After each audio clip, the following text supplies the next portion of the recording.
Good morning, everyone. This is the fifth program of our series on part 2 of Rays and the Initiations webinar commentary. And we've reached a very important chart to which I have often referred.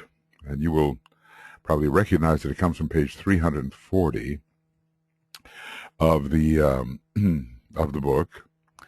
And it relates to the different rays and different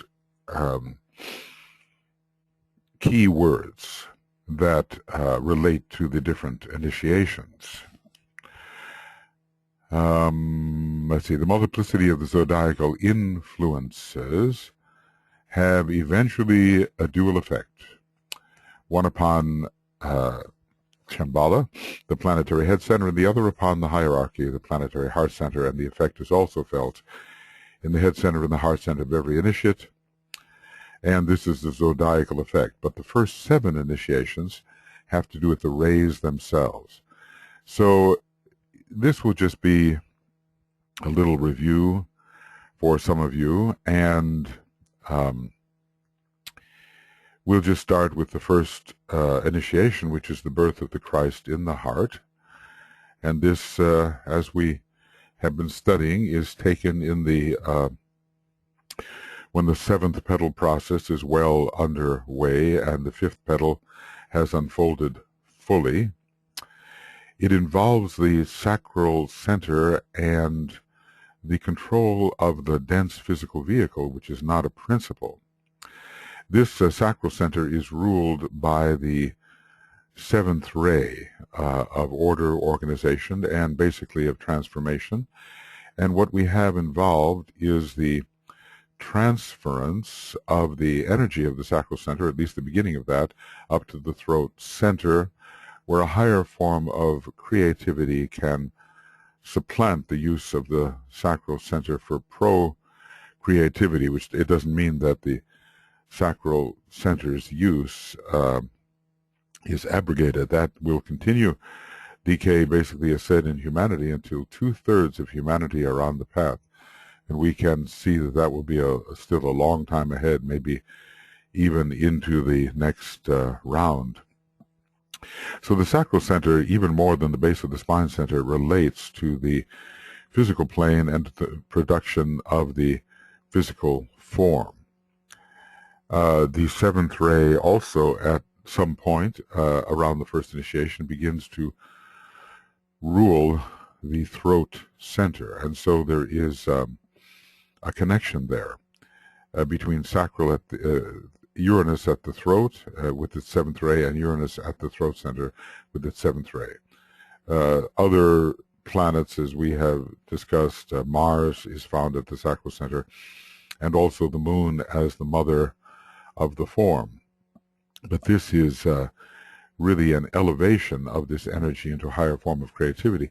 It represents, in terms of the whole recreation of man, beginnings. And it brings the human being into relationship, and we know that the 7th ray is an important sign of relationship, but it must be a sanctioned, hierarchically sanctioned type of relationship, and is not about the prostitution of sexual energy merely for gratification. The Dalai Lama has said that the use of the of sex is primarily for the having of children. This is often the attitude of advanced people who have seen through the many types of glamours which surround the sexual relation. Here, you know, I was alerted to this, and I was always wondering about this. The third keyword said sex magic, but it really is supposed to be sex period magic period, and not sex magic, which is a distortion or the use of the sexual energy for egoistic purposes. So the lower symbol is here, the lower symbol, which, when understood in a spiritual sense, will be the bringing together of soul and personality, and even the bringing together later of spirit and the soul-infused personality. The idea of magic is found connected with the second ray, and it has to do with the creation of the finding of an outer form for an inner form. Even Plato used the word form when relating to very high collections of energies. So this is the bringing together, the bringing out of an inner idea. Every human being is an inner idea, we could say, and bringing that into form upon the physical plane. The seventh ray is indispensable for that. And the idea being brought forward here is that of the soul. The soul is making its more qualitative impact upon the physical plane, and it is brought forth more as it is, rather than being veiled by the personality. So we might say that the first initiation is really where the magical work of the soul begins, and that the soul in earnest begins the process of infusing the personality, and its appearance through the personality is a form of magic. So the relationship here is not only the relationship between human beings, but relationship between soul and personality, which is the higher correspondence to the sex relation, and this brings forth the magic or the materialization of the inner idea upon the outer plane. We come to the much later, after a series of lives, to the baptism in the Jordan. Just how many lives are involved here, we don't know. I suppose it depends very much upon the sincerity and intelligent application of the individual and the one-pointedness of the disciple. But this is the purification, baptism in the River Jordan. Its ray is the sixth, and that is the ray always associated with the solar plexus center. And probably by this time, because we're talking about the disciple, and the first degree initiate already is the disciple, and certainly the second degree initiate is, we're talking about the planet Neptune, which is the ruler of the astral plane, and especially of the higher astral plane. DK will go into this in greater detail. It begins with the attitude of dedication, which produces the coming together of fire and water, which produces the mists of glamour and some degree of distortion of the truth, because this is the ray of undue emphasis, the sixth ray, and it involves exaggeration. Things are seen out of proportion. But when devotion comes, and not devotion to the outer form, or to the outer form of any one, but devotion to the soul, the method of clarifying the distortions is brought about. There's something about the soul as the balanced and winged heart which brings right proportion into the individual's mind and consciousness. And this one-pointed devotion to the soul involves the resolution of the glamour. So from this perspective, devotion is a more thorough and more spiritual attitude than simply the dedication. Dedication is often performed without a great deal of understanding. Devotion of this type has a greater amount of understanding. So at this particular initiation, there is the elevation, a strong emphasis upon the elevation of the solar plexus energy to that of the heart. Now we reach the transfiguration, which is the third initiation, and the Ajna Center, and particularly the fifth ray, are involved here. At the Ajna Center, there can also be the rulership of other rays. Even the sixth, and certainly the fourth of Mercury, is found there. But this is an elevation in a way to a highly mental and directive center. The ajna center has its place, I think, upon the highest subplane of the mental plane. It's not mentioned. Here, maybe I should have gotten this out before. No. But I will bring this forward because I know, well, you understand this actually, and we've been going over it quite a bit. But if we look at this chart, we will see that the different chakras are located on different subplanes of the various planes. And notice the ajna center is not listed. But I suspect that it, like the head center, is located on the first subplane of the various planes. There are no chakras of the higher kind yet on the mental plane. The egoic lotus takes their place, but the day will come when the egoic lotus is no more, and the individual generating his own Maya Varupa will have to have vortices on the various subplanes of the mental plane as well, and I suspect that the ajna will be found on the highest subplane along with the head center of the mental plane.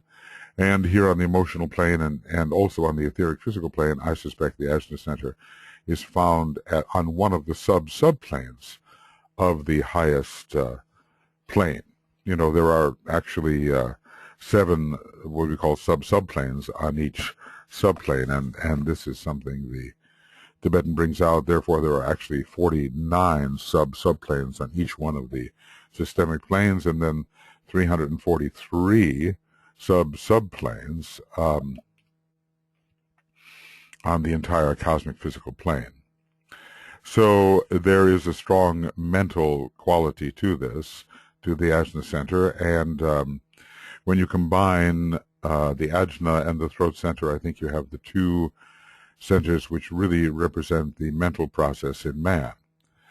The ajna center is an integrating center, a directing center, and involves a spiritual approach through a clear form of knowledge, and we might call that science. So the closer, the real integrated personality appears at the 3rd initiation. Before that time, it's an integrating personality, and there's even more of these 2 energy systems, that of the soul and that of the personality, to bring together as we approach the 4th initiation. But suffice it to say that the real integrated personality, which is one that is not only integrated within itself, but integrated with the energy system of the soul, occurs at the 3rd initiation. So it's no small thing when we talk about the integrated personality. The first ray starts to come through at the 3rd initiation, and it gives that sense of progress onward, straight line action towards a particular goal. The ajna center is the center of vision, and with a clear vision lying on ahead, we get the sense of direction. How, using the will, the individual can direct himself or herself towards an objective which is in line with the plan. During earlier phases, we may be quite reactive and have no true sense of direction towards soul fulfillment. By this time, we are very identified as the soul and can also focus at will within the causal body, and we have the knowledge which the soul confers, and we know the direction we must take in order to be the soul-infused personality fulfilling the divine plan. The whole idea of straight line action comes in here, and the idea of not being deflectable. Even as we are approaching the 3rd degree, the idea of undeflectability comes in with Sagittarius, which sometimes can be placed at the Ajna center, probably a number of the different signs of the zodiac. I should go over that sometime. They mean different things when related to the different centers. I wonder whether I have done that, in all this whole mass of commentary here. I wonder whether I have discussed this, but certainly Sagittarius at the Ajna center gives this strong sense of direction, leading to Capricorn at the Ajna center, which is the mountain top of the first real initiation from the point of view of hierarchy. And then, rather than approach the soul and the general spiritual path in a mystical, sentient manner, we enter the realm of true knowledge. Knowledge and science go together, and we may be familiar with the idea of the fivefold sequence that involves initiations: know, express, reveal, destroy, resurrect. Well, we can put the word know at the first initiation, which is a preliminary or probationary initiation, but in a deeper sense of knowing the soul, we should put the word know at the third initiation, which we are here discussing. And this third initiation is approached on the level tableland of true knowledge, which is science. The idea of achieving true knowledge of anything is the scientific pursuit. We are beyond the lower types of forms and figures, we might say, transfiguration. We are moved into a higher realm, which, while still in the dense physical body of the solar logos, is above the lower 18 subplanes, and is a realm in which the usual type of form and figure are given up. So we are beyond that into a great display of soul light from the second subplane of the higher mental plane. Now, these first three initiations maybe we can know something about, because Master DK is training people for these initiations, especially for the first and second, but later in his discussion he also mentioned that he was training people for the third initiation as well. As we get into the higher initiations here, I think the wise thing to do, would be not to say too much about them, but to wait until we get to the section of the book where Master DK really describes what he is doing. And, it gives me a thought that it would be wise, when getting to the sections on initiation, to pull out the compilations on initiation, which include, naturally, material from this book, but also from others. This would be a way of really looking at the initiations closely. So I'll have to kind of remember that as I go along. But anyway, true knowledge comes in here at the third, and when we reach the fourth, it is the renunciation of the lower 18 subplanes. It can work out as the crucifixion, yes, in the West especially, and more called the Great Renunciation in the East. It's interesting how we've been ascending through the rays, 7, 6, 5, and now the fourth. That sequence, however, does not fully continue, as we will see. The heart center is involved. It's in a way a fourfold center, in another way a 12-fold center. At least the heart itself is majorly fourfold, and the whole idea of the cross is found within the heart, and the idea of the synthesis which the heart can bring. The fourth ray is a ray of great division, the idea of the very unpleasant prospect in the old days of being drawn and quartered as a punishment, just pulled apart in four directions, is countered with the idea of bringing everything into a full synthesis where all energies from the four different directions come together at the point. It involves what's called the circle of Buddhic life, Buddhi is the plane whereon the second divine aspect is far more strongly expressed than it can be within the lower 21 subplanes. I alternate between speaking of 18 lower subplanes and 21 subplanes. In my view, 18 lower subplanes, the dense physical body of the planetary logos, 21 lower subplanes, the dense physical body of the solar logos. So the Buddhic life from the cosmic ethers is really entering here.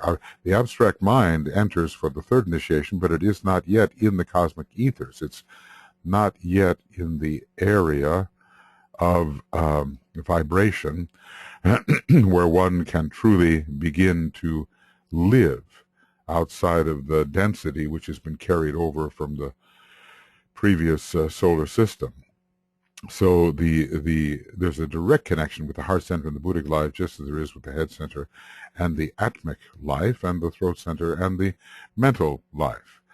Well, here we are prevented through crucifixion from using the hands and the feet to run after that which desire would have, which desire dictates. It's a extreme form of detachment and of renunciation. The hands are held out. Once the nails are removed, the hands are held out in blessing. But first we, I suspect, have to go through this painful renunciation involving, Sagitta, the arrow of death in the first decade of Capricorn. We go through this process where we are actually prevented from reaching for that which has been desired. We purposefully give it up. And the fourth kingdom of nature, the human, ejects us, and then we are solely and completely in the fifth kingdom of nature, although within the fourth creative hierarchy of monads. Notice crucifixion leads through sacrifice of a higher kind. The law of sacrifice is related to the fourth ray. We realize that when studying the laws of the soul. But this is a much higher form of sacrifice because essentially we are rejecting everything we have developed as a human being, or at least that we're rejecting the field of development, which means eventually the rejection not only of the personality and its elemental life, but the rejection of the what I call trans-personality, which is the causal body. We sacrifice that. At first, we sacrifice much that is simply in the personality, and now we are sacrificing as well the harvest of the personality. The interesting thing is that the Buddhic plane is also called the plane of harmony. And there, that which is above and that which is below, the three above, three below, are brought into harmony. And we can say that God's will, God's love, and God's intelligence through the transcendental mind of Mercury are all brought into harmony. So through this extreme pain of the detachment from our customary world, and through a purposeful relinquishment, willing relinquishment of attachments to that world, we enter into harmony with God's love and harmony to a degree at this point with God's will. It is a great privilege, the DK tells us, to take this initiation, and we have to earn the right to do it.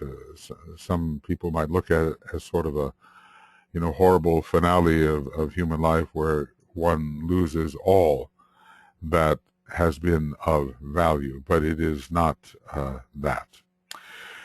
It is something that opens us up into true life, the first level of the cosmic ethers where we actually begin to live, and until we can understand what love really is, we don't begin to live. It's not enough to have the mind functioning in a useful sense or even in an illuminative sense, though that helps. It's the livingness comes through the heart, and even in the human being we know the livingness comes through the heart. So these are just preliminary thoughts. Let's just say that the number 4 is the ray of harmony, and the higher part of it is the harmony which follows upon the conflict. Well, Nothing is more conflicted than crucifixion. One is really torn by that process. But the deliberation with which one makes sacred one's life is sacrifice, and this leads to a harmony which could never be achieved on the strictly on the lower planes.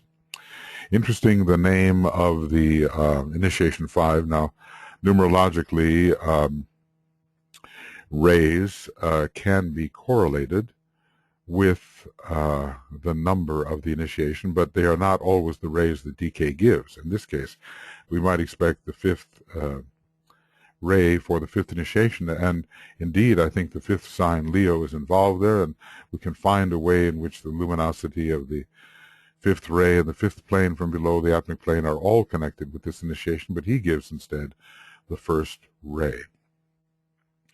And it's interesting here how the rays of aspect come into play, but not necessarily in the order that we would expect, but perhaps an order which is correct for this solar system. You know, even as in the Masonic Lodge, the chair of King Solomon in this solar system is occupied by the representative of the 2nd ray and not by the representative of the 1st ray.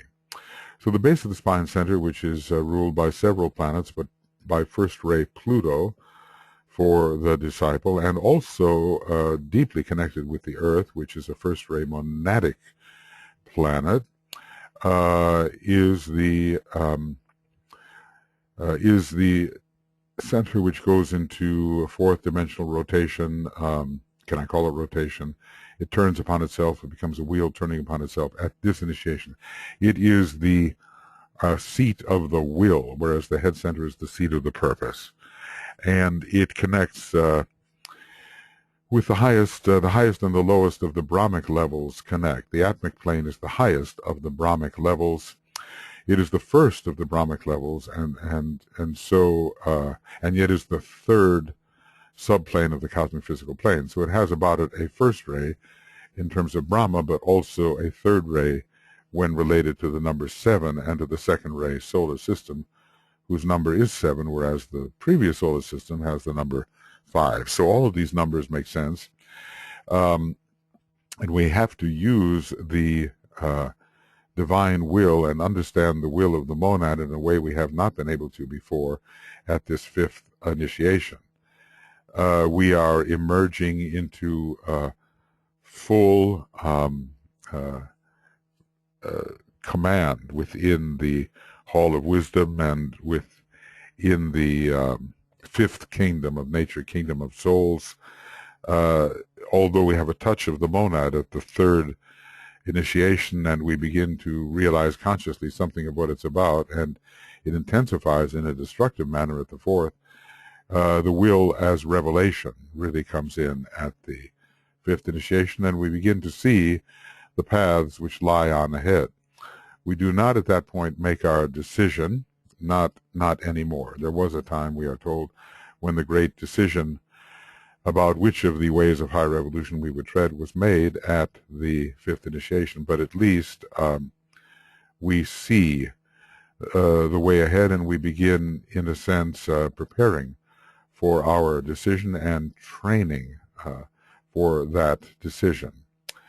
The will, now, you know, the question of will and purpose is difficult to resolve. I've always felt that between will, purpose, and intention, will carries the 1st ray aspect of it. Others think it's the 2nd ray. Purpose carries the 2nd ray aspect because it relates to the divine pattern. You can't have a purpose, I think, without a particular relationship to be achieved. And I look at that as the 2nd aspect of the 1st aspect, and then intention being related more to concretion, and there we have the 3rd aspect. But we are certainly, you know, emerging from any captivation by the human kingdom. Even at the 4th degree we do, but we have to kind of clear the debris of that great destructive act, and by the time the fifth initiation is reached, the debris of the explosion or the conflagration of the causal body is cleared away, and one can really see clearly, unbiased by any type of any type of perspective that being a human being would confine us to. So we see a much larger purpose in line with Sanat Kumara. If from a certain perspective, this is the third and in a sense the last initiation which Sanat Kumara per se officiates at. Of course, you know, Sanat Kumara is an emanation of the planetary logos, so it's always going to be, until the seventh degree, the planetary logos. Beyond that, I'm not sure. Maybe the studies will reveal it. But there is a great being of an unnamed character who officiates at an existence, who again must be an emanation of the planetary logos, who officiates at the sixth initiation, and he is not said to be Sanat Kumara, and at the seventh initiation, the planetary logos himself is officiating. So we're certainly emerging from the human kingdom. We understand the will and purpose of Sanat Kumara at this point. We know that in the rays and initiations, 7 ray purposes of Sanat Kumara are given.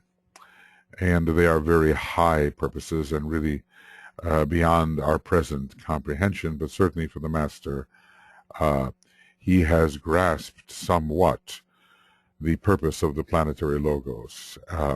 Maybe not as fully as some of the Chohans can. You know, there is this higher ashram which is being formed, the wisdom ashram, and some people call it the ashram of synthesis, so some people imagine that they can be members of the ashram of synthesis, which is really putting the cart before the horse, when even some masters of the fifth degree cannot yet be members of that ashram because they do not have the qualifications. So such is the eagerness of the aspiring human personality that they fasten upon things which are too high for their possible attainment and thus cause glamour and distortion.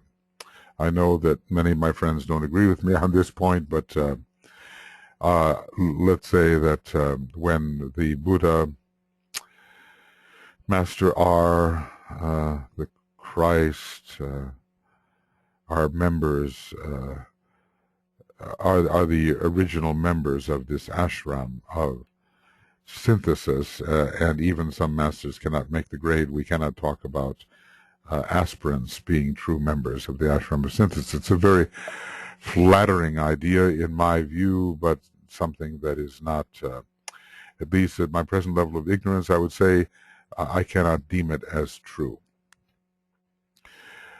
So anyway, there's a great light that's breaking forth, and what we understand at this fifth initiation is there is a very clear channel established between the base of the spine and the highest head center.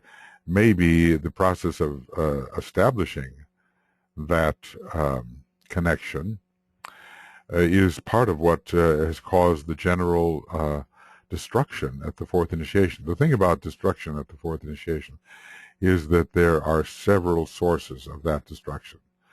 It comes from the monad, it comes from the second aspect of the will, it comes from the Buddhic plane, it comes from the rod of initiation, it comes from the intense rapidity of rotation of the atomic triangle, and maybe the rising of Kundalini has something to do with it as well. It's a very complete and general destruction of that which has veiled the truth of the spirit. And those two veils have been primarily the personality and the soul body. Well, you know, I'm just rounding up a few thoughts here, and because the real work will be done when we study these initiations as Master DK has discussed them. Here is the initiation of decision. I do think the sixth ray is connected with it because it's a a great ideal of the origin of the monad, which takes the person on one of those paths of higher evolution. 7 paths are now 9 paths, which will lead to great stellar systems. Which ones they are, some theorists have proposed. Stephen Pugh has done a lot of work on this, and there are other theorists who maybe come to different conclusions, but the point is that they do lead to constellations. The ways of higher evolution, or the way of higher evolution in its 7 or 9 paths will lead to constellations which are related to our local cosmos system. Interesting that the throat center and great intelligence should be involved here, and the third ray, which is numerically related to the 6th, as DK tells us, is involved, because it is the decision of the monad, actually, and it has a lot to do with the origin of the monad. Maybe its planet of origin, its relation to the sun, its relation to other constellations. Those are high things, and we are not yet, again, fully the monad in consciousness, so we cannot know the fullness of it. But there are lines leading forth, and the third, and the opportunity to be connected through many filaments of energy with the local cosmos are here. The third ray gives that kind of connectivity.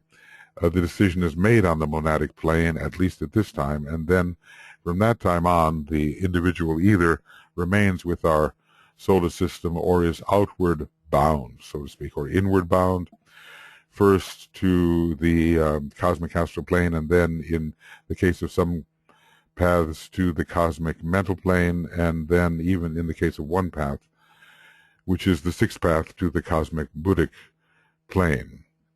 And those, as I've said before, those who remain with the Earth on the path of Earth service, they eventually fight their way onto toward the cosmic Buddhic plane, taking the 6th path. Well, we would have to interpret these words. Fixation, is it the same as the law of fixation, the 5th law of the solar system? Probably not. There is probably a fixation of will and intent to remain steadfast to a particular path which one has chosen. And of course, the third ray is here and indicates a much higher form of intelligent cooperation than we can ever imagine as that which the third ray facilitates when we are simply a human being. It's intelligent cooperation, I suspect, with whatever entity is sponsoring the particular path. It could be with the solar logos, and probably initially it is that. And probably initially it's intelligent cooperation with that one of the sacred planets to which the outward bound monad goes before assuming a more cosmic path, before leaving the solar system altogether. Whether or not the outward bound monad remains in the solar system, whether they all do, we know some of them do. Some of them are instructed on Venus, some are instructed on Jupiter, and that is remaining with the solar system. And in a sense, the monad is that which has its home within the sun, or that which finds its home within the sun. We find this from Initiation, Human and Solar. I've often quoted the page, but I can't seem to remember it now. It's I think it's page 190 something. But let's take a quick look, because it's an important quote. Finds home, sun, and thus the soul of the Lord, the inner reality, the Son of the Father, and the thinker on his own plane becomes the intermediary between that which is of the earthy, that's the personality, and that which finds its home within the sun. And is it 196? I'm not sure. Yes, it is. I did remember. Okay, but anyway, that's this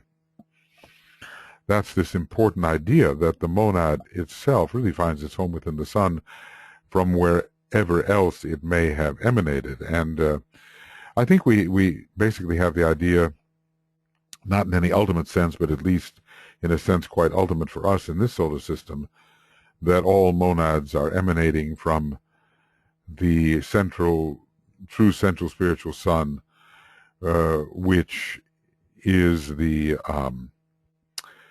head center or even monadic nature of the one about whom naught may be said, which finds its exteriorization within the Pleiades.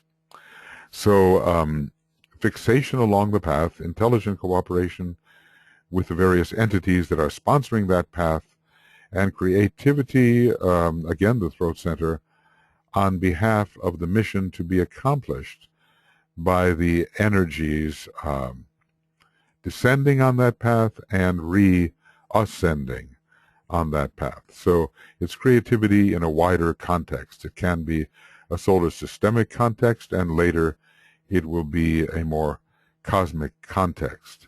But intelligence is the key here, and we first develop intelligence on our way.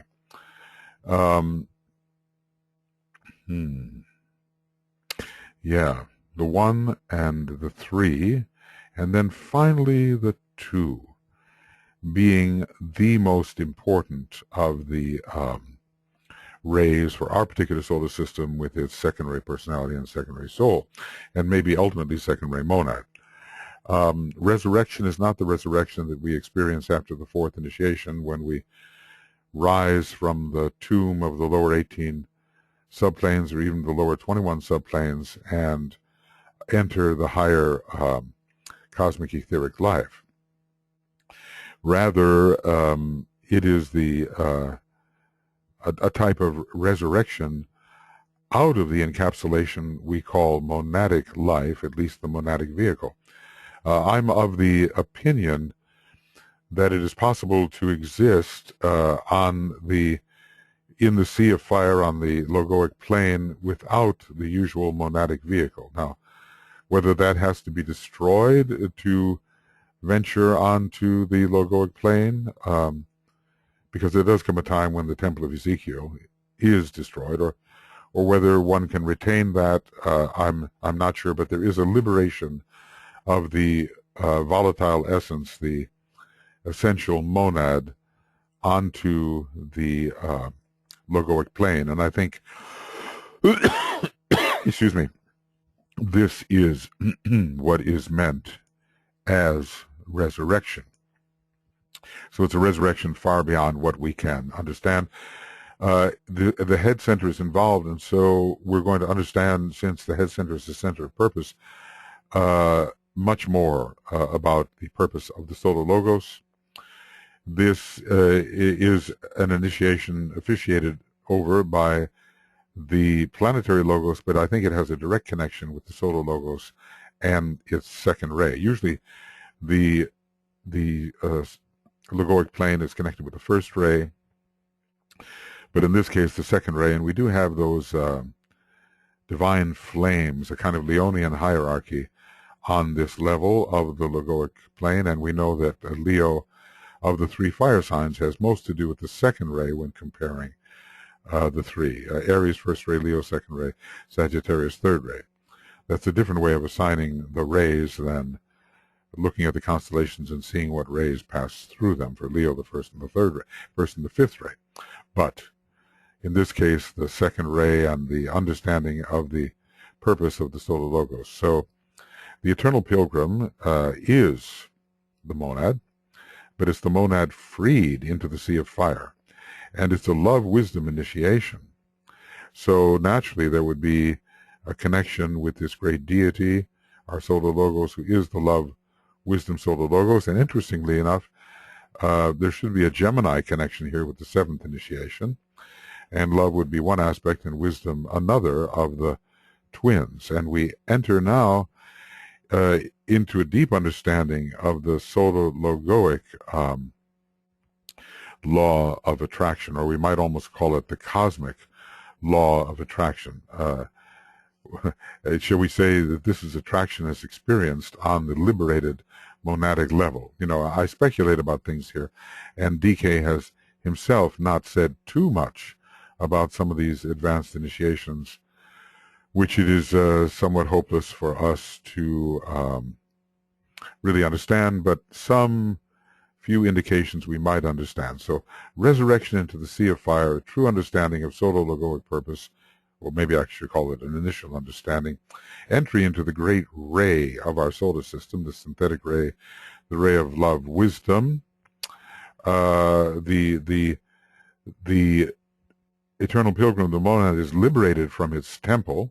At least it can venture out of its temple, because its temple is that which is found upon the monadic plane. And here, the essential monad can exist upon the logoic plane. Although, is there another temple? You know, the whole universe is a temple. And as we move from level to level in our ascent, we always have some form of vehicle, some form of encapsulation, given the fact that the universe itself is the temple of the one ray of the Absolute, which we all are. So this is really entering solar life. It's the third of the solar initiations. It's the fifth, mastership in the solar initiations. And it is a transfiguration in terms of the Syrian initiations, which begin at the 5th degree, where we become the entered apprentice in relation to Sirius. So we're talking here of cosmic matters. Now, you know, and what I say necessarily has to be quite brief and you know, essentially uninformed, speculative, correlating ideas that I have read and thought about, and which at least suggests something. So here we have the 1, 3, and the 2. We don't end with the first ray. Maybe in the next solar system, the 9th initiation will take the place of the 7th, and we will end with the first ray. And just as maybe in the previous solar system, Brahma was the height that could be reached, and it has the first ray implication being in a way, the head of Brahma. Now we get into initiations here called transition, and I imagine this is a preparation for transition onto the cosmic astral plane. It's the summation of everything that can happen in relation to our planet and planetary logos. It's a forward movement of the hierarchy as a whole, or at least those members of the hierarchy that are very high in their nature. Notice that the quality of choice is found here, which is amazing, because usually the great decision where choice is involved is considered to be the 6th. We're understanding what consciousness is altogether, and consciousness is a form of sensitivity. This is not well, of course, the will is tremendously involved, because the number 8 is there. There must be a kind of destruction. But I think if we count the planes, the 8th subplane would take us to the lowest subplane of the cosmic astral plane. The 4 minor rays are the rays of attribute, and from a certain perspective, the rays of form, although they could be associated with consciousness, whereas the 3 higher rays would be associated with will and with being. We've jumped from consciousness to being when we look at the refusal. So whatever the mystery of consciousness really is, and especially in a planetary sense, I think there's a deep identification with what the planetary logos knows, unless, of course, we're taking this initiation away from our planet altogether, and that is the case, I think, with many, even the majority. We understand consciousness in a deeper way. What is this choice? Of that I cannot speak, at least not yet. I would like to study more carefully what he says about the initiation of transition, but suffice it to say the 7 rays are divided into 2 sectors. The rays of attribute are featured here, and they must relate more to consciousness and form, whereas the higher rays will relate to will and being. So it is my estimation that the individual has made his way as a monad beyond the sea of fire and into the cosmic astral plane. Has the Buddha done that? Well, the Buddha, some people think that the Buddha comes from the cosmic astral plane. I think that's premature because he has not yet completed the 7th initiation. And it is only, I think, at the 8th that we can truly venture onto the cosmic astral plane, the lowest level, which correlates with 8 subplanes from below. If we start counting with the lowest level of the lowest subplane of the cosmic physical plane. When it comes to the 9th initiation, refusal, well, we've been told it's refusal to have anything to do anymore with the cosmic physical plane. And so one is really and truly launched onto the way of high revolution, the first field of experience of which is the cosmic astral plane, and then later for some, the cosmic mental and even cosmic Buddhic plane. But it involves Shambhala and the will. And interestingly, it's not just planetary, it is systemic. So it's a post-planetary initiation. Who is the initiator here? We're told that the one initiator, well, the planetary logos as the initiator, conducts the 7th initiation. But who and what conducts the 8th? And is it in some sense the solar logos who is involved in the 9th initiation? Is there something about the one about whom not may be said that is involved in this 9th initiation? By mentioning Shambhala and assuming that it is a planetary Shambhala, because we probably have some kind of solar systemic Shambhala as well, we seem to be retaining some connection with the planet itself.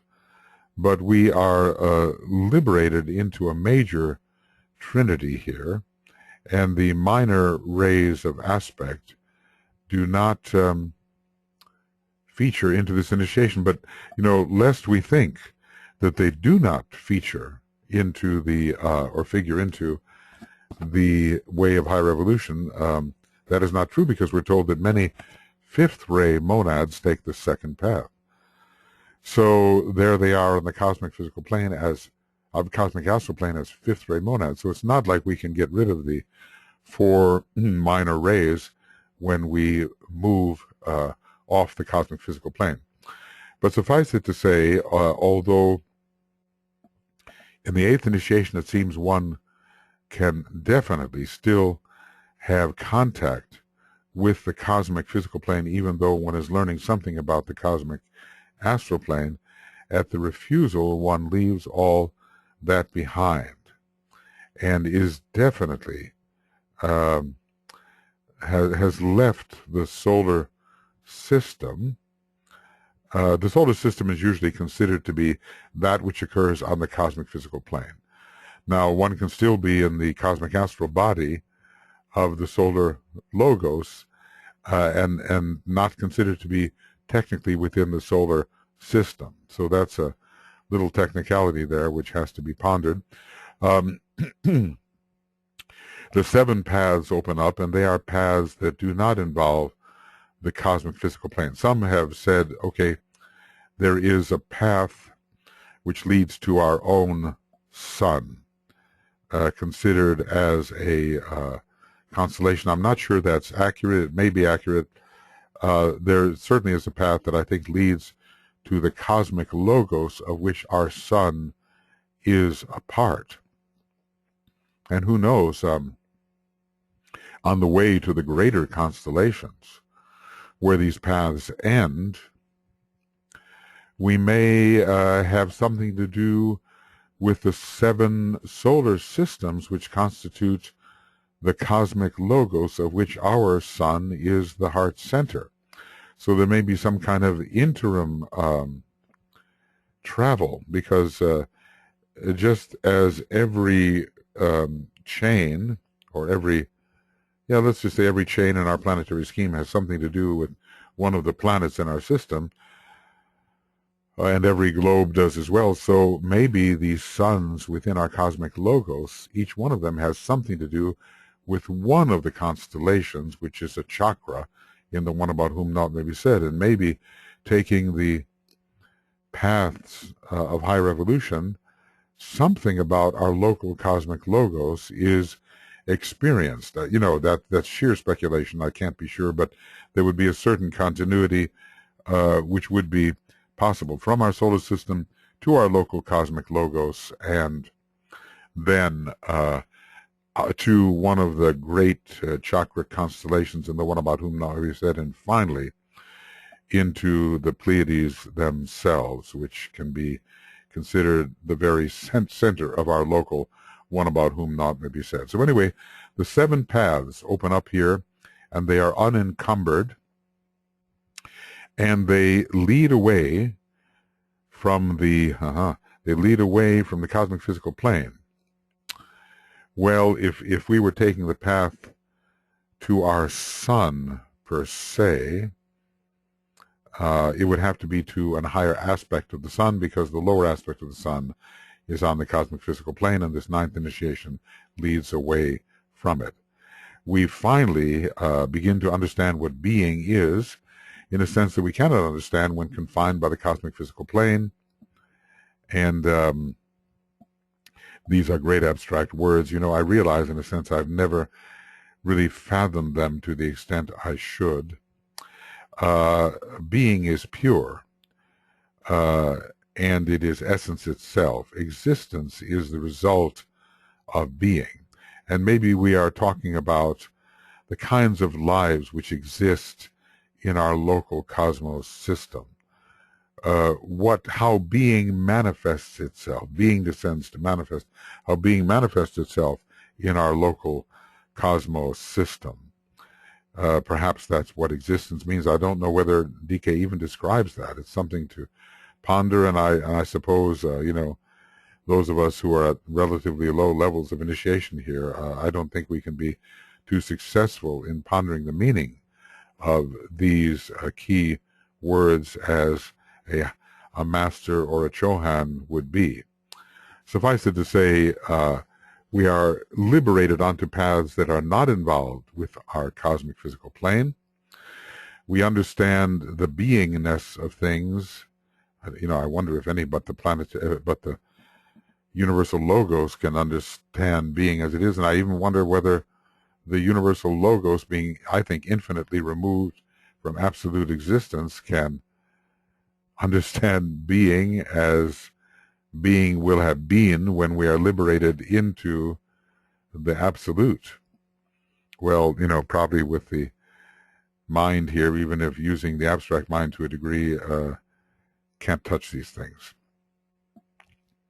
So anyway, existence within the one about whom naught may be said, or at least within the cosmic logos, perhaps that is understood in a way that otherwise cannot be understood.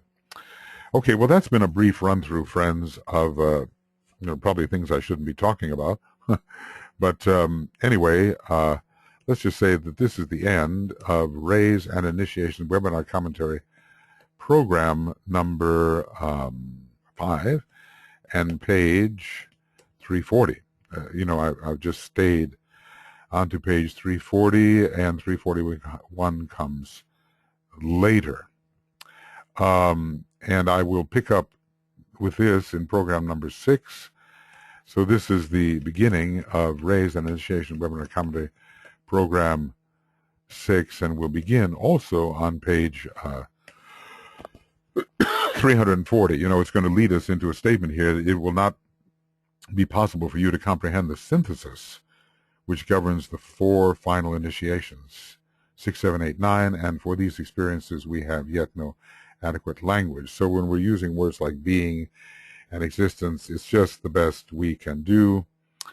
All that it is possible is to indicate certain spiritual trends and tendencies, and this section is written primarily for those who have taken or are preparing to take one or other of the initiations.